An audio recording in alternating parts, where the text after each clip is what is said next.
It's been decades since the original Knight Rider was on the air, and without KITT, David Hasselhoff and most of the actors who played friends and foes have moved on with their lives. Let's see where their careers have taken them. The end of the original Knight Rider series didn't end David Hasselhoff's time on television. After fighting injustice with KITT, Hasselhoff got the leading role of lifeguard Mitch Buchanan on Baywatch, which ran for an impressive 11 years. Along with numerous film and TV projects, he reprised the role of Michael Knight in the 1991 TV movie Knight Rider 2000, returned to his brief role as Snapper Foster in The Young and the Restless, and played Marvel super spy Nick Fury in the 1998 TV movie Nick Fury, Agent of S.H.I.E.L.D. In the 21st century, Hasselhoff's acting work became increasingly self-referential, with Hasselhoff often appearing as himself in otherwise fictitious TV shows and films. It's easy for you to say. He appeared as himself in episodes of The West Wing and Just Shoot Me. He does it on the big screen, too. Hasselhoff played himself in Piranha 3DD, the 2011 comedy Hop, the 2004 SpongeBob SquarePants movie, and briefly as the villain Ego in Guardians of the Galaxy Vol. 2. Furthermore, in 2017, Hasselhoff starred in the action comedy Killing Hasselhoff. When he's not busy acting, Hasselhoff also moonlights as a recording artist. In 2019, he released his 14th album, Open Your Eyes.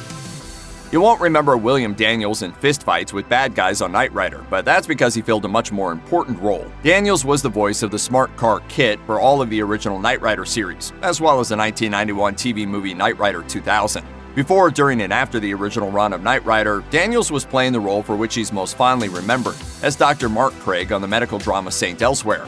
Along with plenty of recurring and one-off TV and film roles in the intervening years, Daniels would find a new generation of fans as Corey Matthews' teacher in the long-running sitcom Boy Meets World.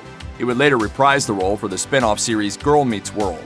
However, Daniels never completely left Knight Rider's snarky Trans Am behind. He voiced KITT for 2 episodes of The Simpsons, the Lego Dimensions video game, and the 2006 comedy The Benchwarmers. He wasn't often on the action side of things, but Knight Rider wouldn't have been the same without Edward Mulhare as Flaghead Devin Miles. It's Devin who arranges for Michael Long to be brought into Flag and remade as Michael Knight. Miles and Knight don't like each other very much in the beginning of Knight Rider, but as the series continues, it's clear the older Englishman develops paternal feelings toward the hero. Mulhare's acting career predates Knight Rider by about 40 years. Among his more memorable classic roles was Captain Costanza in the 1965 World War II adventure flick Von Ryan's Express. Unfortunately, Mulhare passed away in 1997 from lung cancer. Between the end of Knight Rider and his death, Mulhare played Devin Miles one more time in the 1991 TV movie Knight Rider 2000. His final film, a comedy called Out to Sea, came out the year of his passing. Rebecca Holden played April Curtis, KITT's mechanic and Flag's lead designer during Knight Rider's second season. She took on kind of a motherly role to the smart car, praising KITT when the car performed as it should and scolding it when it malfunctioned. Holden's last appearance was in Season 2's penultimate episode, Let It Be Me. Although April Curtis wasn't heard from again, Rebecca Holden kept her acting career going.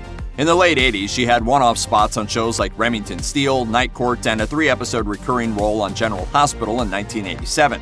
Her acting since then has been sporadic, but she's still working today in TV and films. Like former co-star David Hasselhoff, Holden has entertainment aspirations beyond acting. She started touring with a country band in 1986 and continued performing and recording music into the 2010s, with her videos appearing on TNN and CMT. It isn't until Knight Rider's 4th and final season that Reginald Cornelius III, aka RC3, becomes part of Flag's team, played by Peter Parros. RC3 starts off as a Chicago vigilante, scaring off crooks with a fake assault rifle. After Michael Knight and KITT team up with RC3 to take down some bank robbers, he's recruited into Flag as both a mechanic and, occasionally, Knight's sidekick. Unlike some other Knight Rider alumni, Parros has enjoyed a lot of regular TV work since the end of the series. From 1989 to 1991, he was one of the 2 leads for the police procedural drama The New Adam 12. He also played Dr. Ben Harris for 12 years on the soap opera As the World Turns. More recently, Parros stars as wealthy judge David Harrington in Tyler Perry's hit soap opera The Haves and the Have-Nots. As you probably already know, Kilmer had nothing to do with the 80s version of Knight Rider, but in the 2008 Knight Rider TV movie and the subsequent short-lived series, it was Val Kilmer playing the voice of the artificially intelligent car KITT.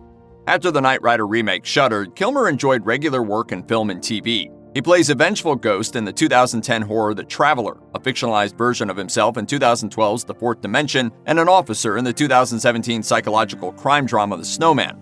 Kilmer had fans worried in 2015 and 2016 when he abruptly dropped off the radar.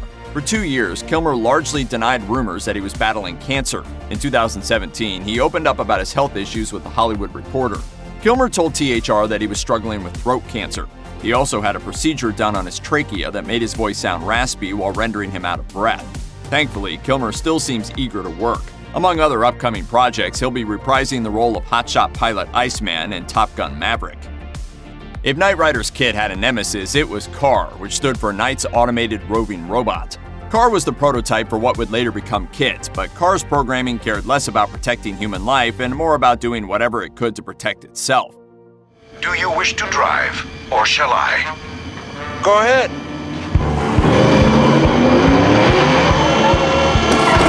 The rival vehicle first appears in Season 1's Trust Doesn't Rust and is brought back in Season 3 for the episode titled KITT vs. KAR. While Paul Frees voiced KAR for the latter appearance, it's Peter Cullen providing the ruthless KAR's electronic voice in Season 1. He reprised the role for an episode in the short-lived 2008-2009 Knight Rider series. Cullen has kept very busy since his short stints on Knight Rider. Any Transformer fans should know his name. Cullen has been the voice of Autobot head honcho Optimus Prime for decades, from the 80s Saturday morning cartoons to Michael Bay's live-action films. But Cullen's work hardly begins or ends with Transformers. He's done voices for the Smurfs, Teenage Mutant Ninja Turtles, and he was even the voice of the merciless alien hunter in 1987's Predator. And of course, who could forget KITT? Not just the actors who provided his voice, but the car itself. Whatever happened to Knight Industries 2000? Well, as you probably guessed, Knight Rider needed more than one car to bring the action and drama to life.